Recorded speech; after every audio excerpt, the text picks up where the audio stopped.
Hello everyone, it's me Tin. Welcome to Better Reviews. For today's video, gagawa po tayo ng product reviews. Product po natin is Criss-Cross Fries Snacks. Ang flavor niya is creamy cheese.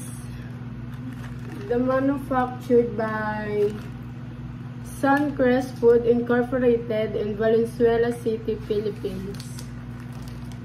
So, ngayon guys, titikman na natin siya.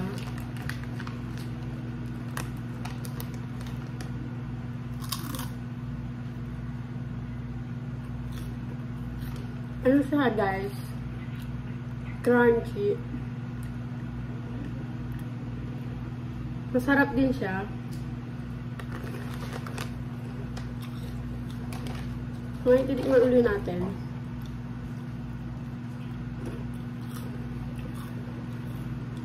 Ano siya guys? Makreamy talaga. Lasang-lasa yung cheese. Kaya i-rate ko siya ng 10/10. Kasi yan yung favorite ko talaga. Kaya i-rate ko siya ng 10. Nabili ko lang siya ng 8 pesos sa SM Hyper. So, yun lang guys. Thank you for watching and don't forget to like and subscribe to our YouTube channel. Bye!